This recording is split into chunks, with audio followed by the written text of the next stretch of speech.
Unraveling the Mystery of Hoax. Hello, dear learners. Today, we're diving into an interesting English term, hoax.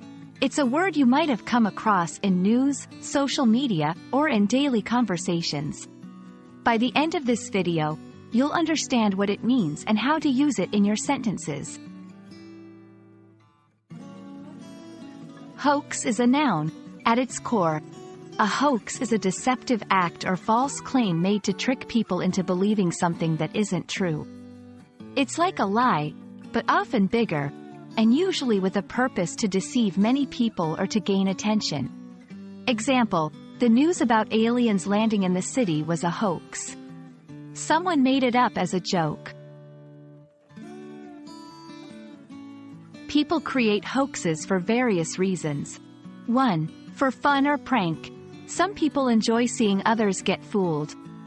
2. Attention-seeking.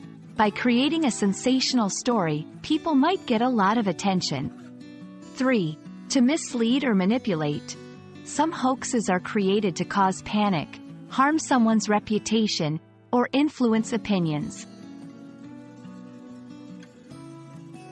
It's essential to distinguish between a hoax and a mistake. A hoax is intentional deception, whereas a mistake is an unintentional error. Example, if someone shared false information about a celebrity's death as a joke, it's a hoax. If someone mistakenly believed and shared that same information thinking it was true, it's a mistake. To help you incorporate this word into your vocabulary, here are some examples. 1. The email about winning $1 million is likely a hoax. 2. Many thought the painting was by a famous artist, but it turned out to be a hoax. 3. It's important to verify information before sharing it to avoid spreading hoaxes. There you have it, the intriguing world of the term hoax.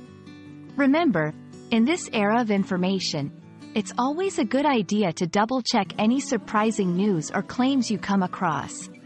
We hope this video sheds light on the meaning and usage of the word hoax. Keep learning and stay curious.